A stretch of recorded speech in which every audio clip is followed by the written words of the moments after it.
I am joined by my friend from Kick, Joe. Hello, Joe. Hello, excited to be here. Thanks so much for having me. It's great to have you on again. You always make me smile. Everyone I meet says, "Oh, isn't Joe great?" He puts a smile in your face, not laughing at you. You just make people feel better. Oh well, Andy, you're very kind. And if that were ever true of me, it was twice as true of you. And, Thank you. yeah, excited to be here and have time with you and your amazing radio show. Cool. Now we're talking about the book, which I know you released a little while ago. Before we get into all of that, you had a launch party, which I knew you also did. How did it feel to you having that launch party, standing there and saying, basically, because I wasn't there, I'm guessing, here's my book. I wrote this. Could you buy it? How does that work for you? Yeah, well, we launched the book this year. It's just come out. It's on Amazon and it's available on Kindle and Audible. I mean, it's been amazing. So that whole process of writing the book through to publishing the book was so high octane that kind of launching the book, it was all a bit of a whirlwind. But what I did was I just invited friends, family, partners, uh, organizations, different people, as well as our staff team and trustees, to really celebrate with us stories of lives transformed. And, the book's sort of summary is a wild ride of calling, adventures, and a glorious God.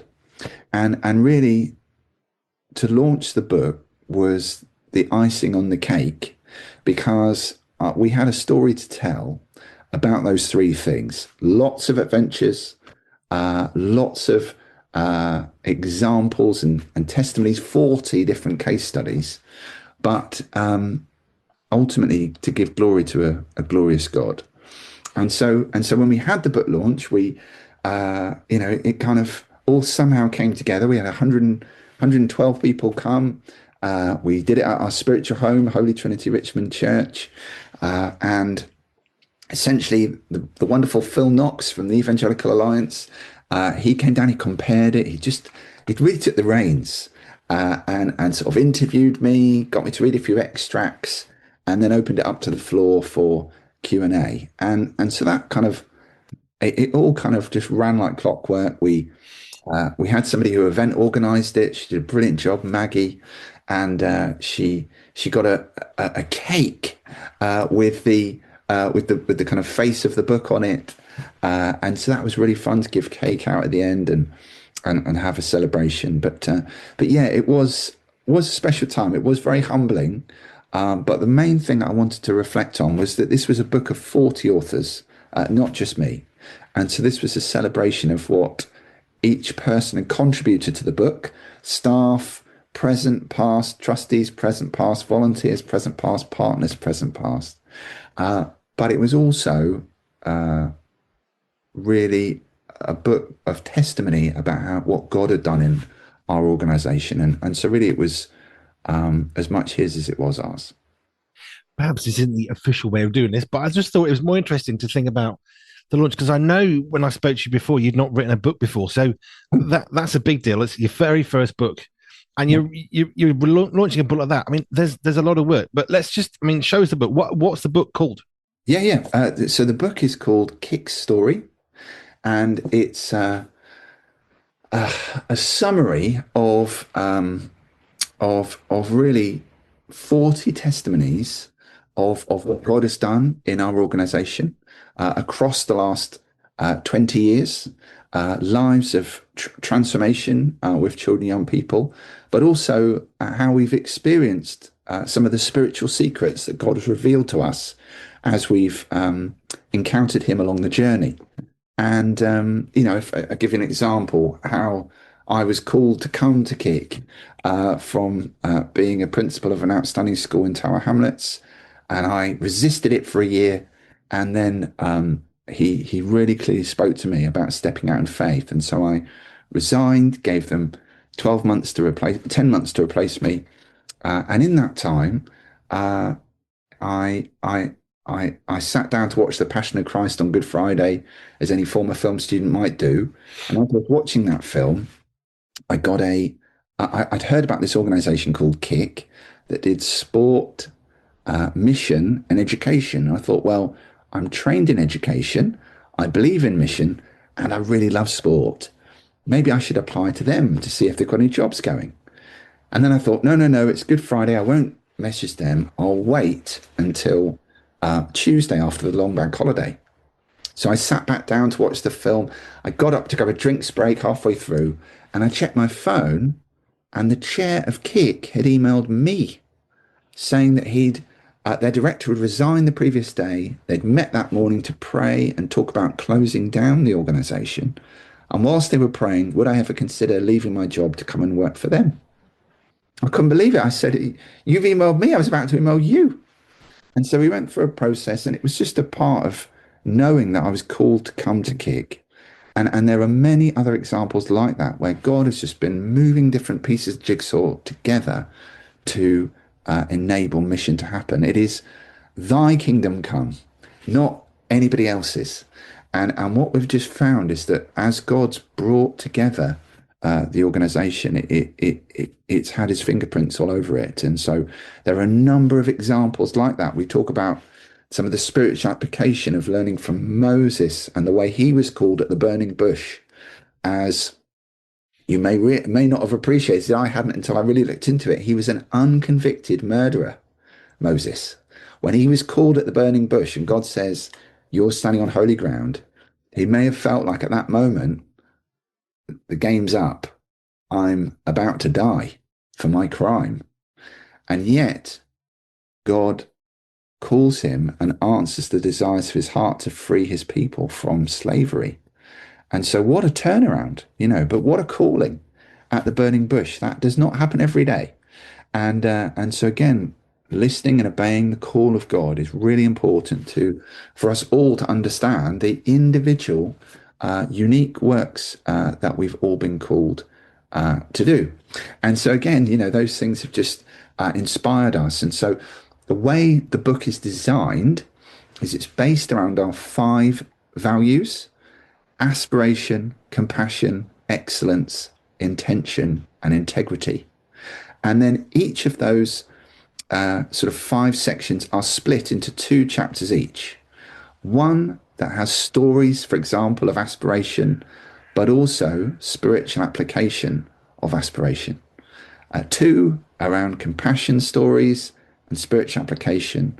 And as we work through excellence and intention and integrity, each chapter, if you like, each section has those 2 chapters so that we're able to share stories today of what God has been doing and also look into some of the theological application of the way God works through Scripture. And so those things have, really inspired us to capture the book. I think it probably, I know we've chatted before about you and about Kick, but just give us a bit of I suppose, a bigger overview.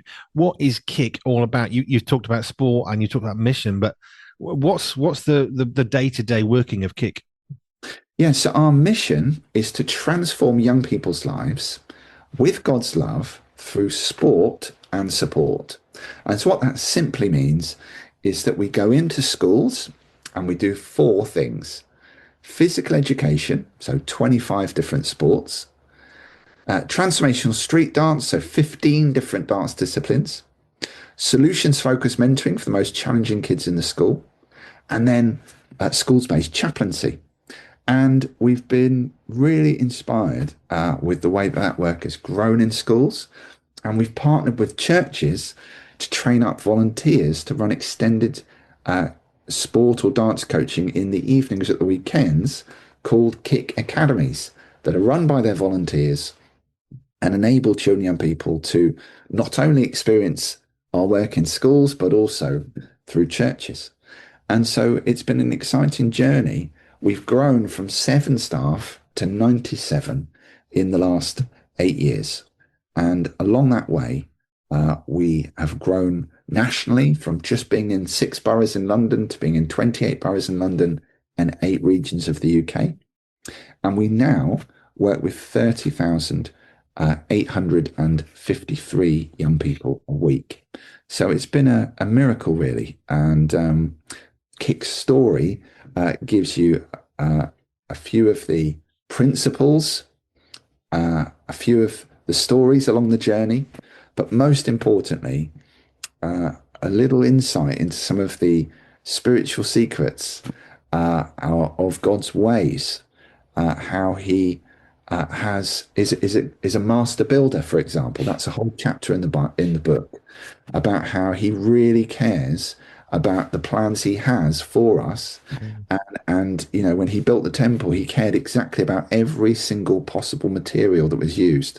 Had to be gold for certain aspects, had to be silver for other aspects. It had acacia wood for other aspects. There were so many different facets. He was really, really focused on building accurately. And so God is a master builder. He builds masterfully in our own lives, and He has masterful plans for this world and His creation. And so again, it's really important that we don't assume that God is, for some reason, asleep on the throne and not caring and not wide awake. He is wide awake. He is always watching. We know that from Psalm 121. And He has plans, seasons, times, and we are inside His Bible message. You know, it's easy to think the Bible happened before and we're somehow beyond the Bible. We're absolutely not. We're inside that Bible narrative, and the end of time is to come. We're inside the plans that He's initiated, and the way He is holding everything together for the good of those who love Him, and working all things together for those who love Him and for His building of His kingdom. And so again, He is a master builder in all kinds of different ways. And really the book just sheds light on, in a very small way, the way that He's built with us, and how interesting that's been as we've tried to give Him the reins to build at the pace He wants to. I guess another question that comes to mind, you've written the book, your first book. Why write a book? I mean, there are other things you could do. You could do series of newsletters, you could do talks. Why go for a book that people can buy and hold in their hands to read? What was the heart behind that? So it's a great question. So I went away on a CEO retreat after working for Kick for 8 years. And I was with a number of other CEOs, and they just said, "Oh, how's Kick going?" And so I shared with them a few stories, and they said, "Wow, that's really amazing. You should write a book." And I laughed at this guy. I said, how hilarious. What if it all went wrong? I'd look a complete moron, you know. I'd never write a book. So then that was in sort of the evening drinks of this 24-hour retreat. Then went for dinner and sat with different people. And they said, "Oh, how's Kick?" So I told them some stories. And they said, this is really amazing. You should write a book." And I said, "Oh, that's hilarious." No way. Absolutely not doing that. And then the next morning, I went for breakfast. Completely different set of people. I had a chat with them. "How's Kick?" Told them some stories. They said, "You should write a book." And at that moment, I thought, wow. I mean, nobody in my life has told me to write a book. And then 3 times in a weekend, that's unusual. And so I went away and prayed about it. And I talked about it with our chair of trustees. And he said, "I know this great guy that could help you write it." And I thought, wow. I mean, I would have thought, he may have thought, "Oh, no, don't do this. It's distraction." But he was really supportive. And so as I prayed about it, I began to think, if we don't write a book, all these testimonies, all this learning, all these spiritual secrets that we began to understand will be lost in the annals of time. If we don't capture them, what a shame. These testimonies that have meant a lot to us, I'll forget them. Other people will forget them. In fact, in writing the book, I've learned new stories I'd never have known about if I hadn't gone on that journey. And so what's lovely is that for those that have bought a copy of the book, and we've sold 600 copies so far, the feedback to me has been, these stories have meant something to me. these stories have been eye-opening, and these have really encouraged me in my walk with God, that God cares for young people and builds His kingdom today, not just in the past. And so, as I say, why write the book? Well, I felt it was a God incidence that 3 times in a day, or a 24-hour period, somebody said, write a book.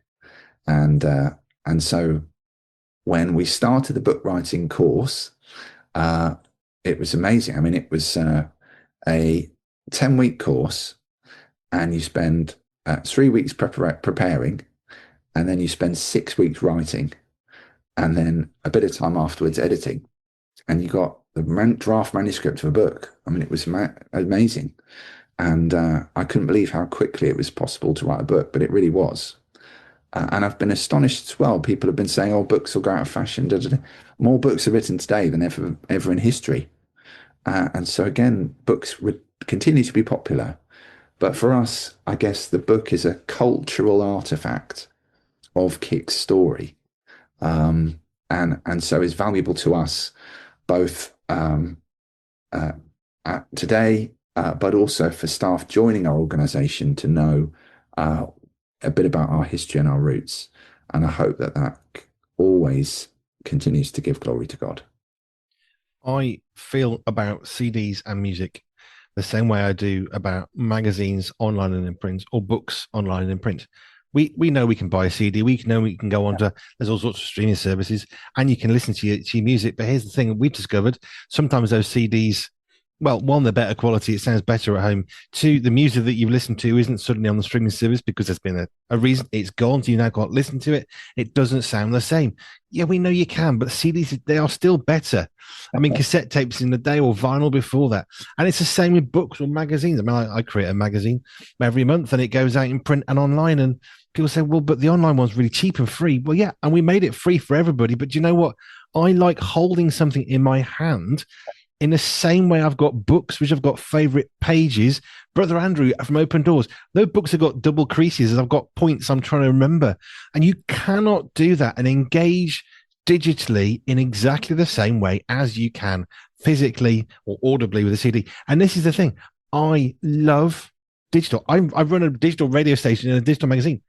I also like CDs, and I think they're better. And I also like things you can print and hold, because it becomes part of your own home culture. Yeah, yeah, it's true.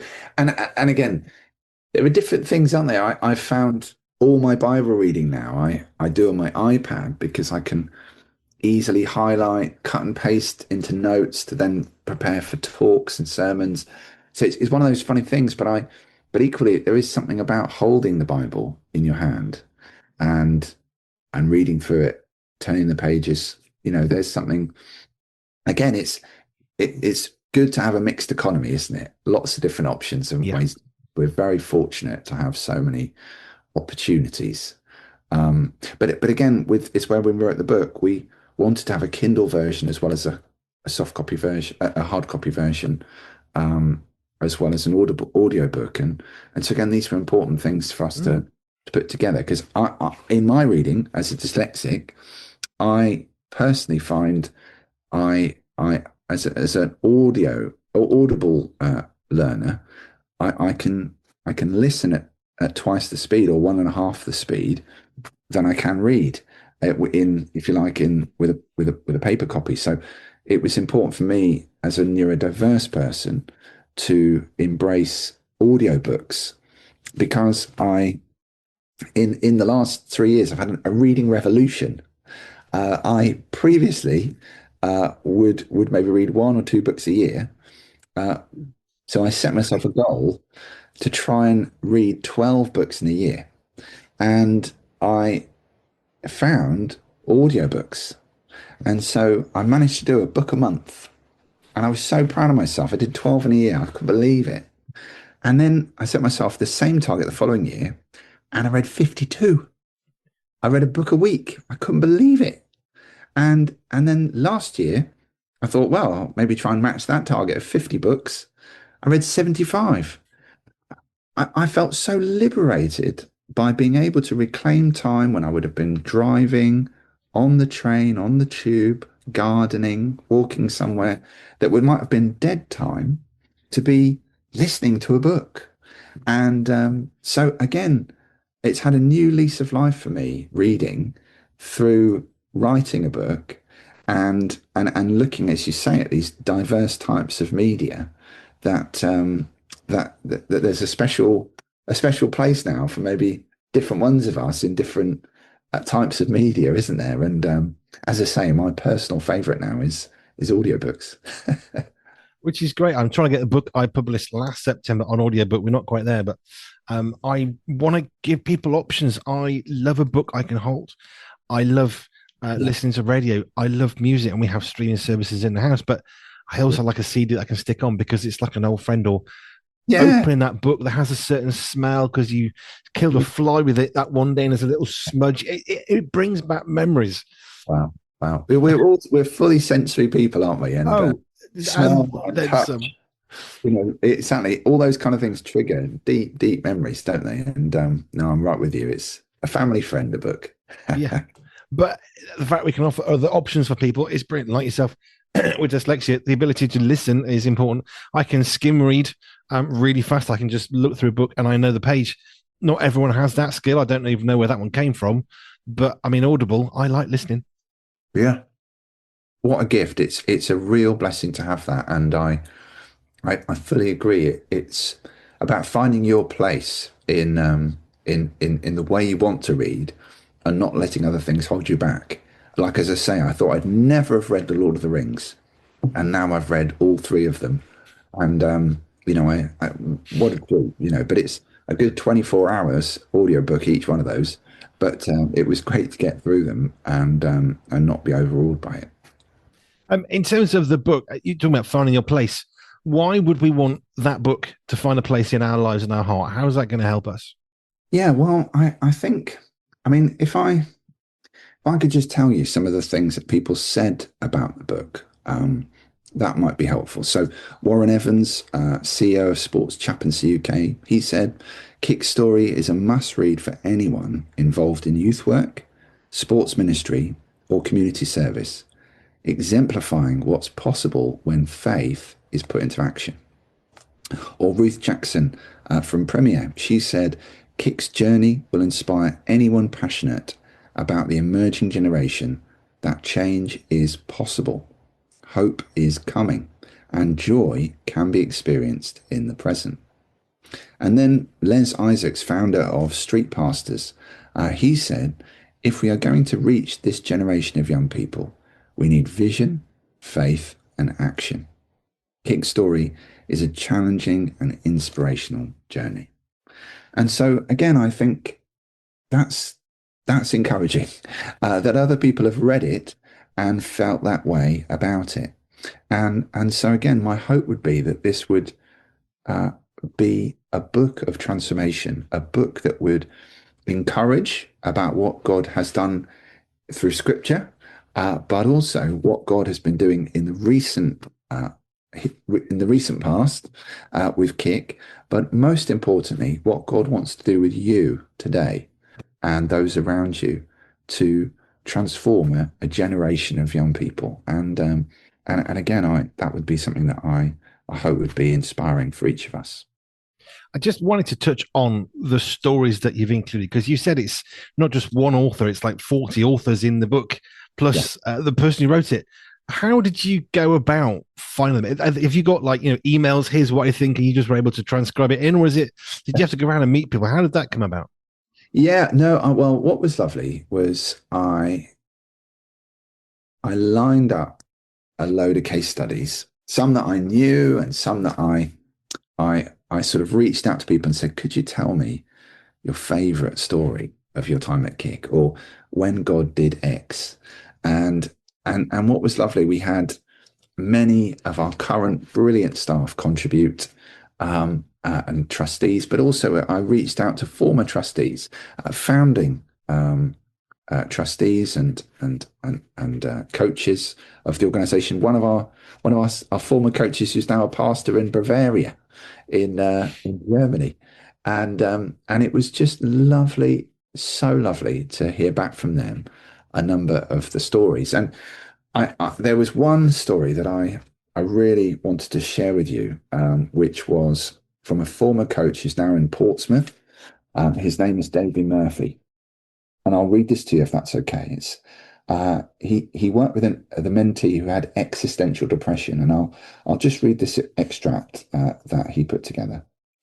Uh, Existential depression meant my mentee was distressed about the existence of life.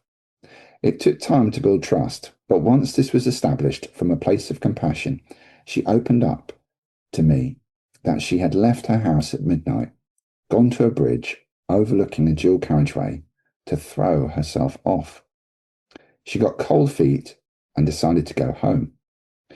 She'd been suicidal for 6 months, and this was the first person that she'd told. Davy was able to affirm her value and work with the school to make sure there was an entire team to support her when she got home that day. When they next met, Davy was nervous about how she would react, that he had to escalate the situation, but she thanked him. She said, "That was the first time in my life I knew someone cared that I was alive." Over the next 18 months, Davy continued to mentor her through to the end of her GCSEs. In their final mentoring session, she wrote him a card which said, "Thank you for giving me a reason to live." It is not always that one's work is life or death, but that day we were reminded that at Kick, sometimes our work is a matter of life or death. And so again, those kind of stories, are captured in this book. And as I say, have come from an array of people, past and present, that have been connected with us. But they capture some of the essence of what we're trying to do. What we're trying to do is really difficult. To transform a young person's life is not simple. It requires hard work and effort, but it also requires prayer and God's engagement. And so again, we were very moved by that story. And I think it's demonstrating a whole bunch of stuff. The fact that there are some serious needs out there that we don't know what people are walking through. We don't, I mean, what's the phrase? Walk a mile in someone else's shoes is really important because we just don't know. The Sunday smile, maybe it's a bit more Christianese, but we as Christians know how to turn up to a church. How are you doing? Oh, I'm great. Isn't it lovely? And we know how to phrase that. It's a lie. It's not helpful. I remember conversely when I went to a church and I was feeling dreadful. And someone said, "How are you?" Utterly awful. Oh, jolly good. On you go. Because they asked a question and didn't listen for the answer. And I just was left standing. I actually got the courage to speak up. So I was so happy to hear of people like you've had working with Kick who asked the question, willing to listen to the answer and actually action a response to that. Because it's not enough just to hear people. We need to actually be people of action. It's not enough to pray for someone. Prayer should always lead us into action, to doing something. It's never just a passive thing. So it's so encouraging to hear that, yeah, life and death really is an issue. Young people are facing mental health issues. I know I've heard people in their sort of 40s saying, "Oh, well, that's just nonsense. They don't have real pressures." And yeah, they really do, actually. And pressure has changed, and life has changed. The world has changed. Ethics have changed. Expectation has changed. The speed of information transfer and overload is so easy that it has changed. So life is different. And we need to ask the question and wait for the answer and be willing to respond with courage to think, well, if I say something, I might lose the trust of this person. But do you know what? Their safety has to trump right now that, which is what we do in safeguarding. We understand that. There are certain things you don't retain, you have to share with somebody else. Yeah. And that's only appropriate. So, yeah, I think that sums up a lot of what I've picked up from the very small bits of pieces I've got from Kick of people who care, people with compassion. Hey, that's all we need, really. It's an inspiring value for us, and it's compassion. I did a bit of research into compassion because it's one of our core values, and it's a specific aspect of love. In in showing comfort, and again to those that need it, and again it's something that really describes, I think, the people that we try to work with at Kick. We did a funny piece of consultancy. We had this free consultant come and work with us, and they looked at our brand personality as an organization, which I thought was very funny. You know, what is, if Kick was a person, what are we like as people? You know, it's quite a funny thing. And they used something called Jung's 12 archetypes. And the three that were most clear to us were hero, caregiver, and magician. And I found that really funny. I said, well, hero, okay, we're about transforming lives. We're about saving young people. I get the hero. We're these role models, you know, to kids that maybe come from fatherless homes, and we're doing fun stuff like sport and street dance. I get that kind of hero one. But the caregiver ties into this compassion piece, that we want to love and comfort and encourage and challenge and help with care those that we're working with. You know, that really ties into our chaplaincy and mentoring. So caregiver was very clear. But I thought, why magician? What is going on with magician? Oh, it was so weird. And then it dawned on me, that's God's bit. He's the one that brings the magic and the change and the transformation. And so that really, I thought, yes, that's his personality part as within our organization. He's the one that brings the miracles. And so again, that was something that I didn't want us to lose sight of. That magic aspect is his. Amen to that. Just remind us of the book, the title, and where can people get hold of this? So it's called Kick's Story, and it's written by me, Joe Lowther, as I say, with lots of other people included. I've pulled it all together, and it's available in many different Christian bookshops across the country, and it's also available on Amazon. And if you order it today, it'll be with you tomorrow. It's an incredible processing system at Amazon. They will, if you order it today, they will print it tonight, and it'll be in your house tomorrow. So really remarkable approach. Or you can download it on Kindle, and the audio book version will be coming out shortly. So again, we're very grateful to have launched it just in the past year, and I hope it is a blessing to each reader. Joe, from Kick and writer, now author extraordinaire of Kick Story. Thank you, mate. Thank you very much. It is a real treat to be a part of this, Andy, and wish you and all the team and all the family well. Did you know that at Pure 24/7 Radio, we also offer advertising? Advertising really does work. Let's face it, you're listening to this. Want to know more? Well, just go to pure247radio.org, pure247radio.org/advertising, and you can get everything you want and more there.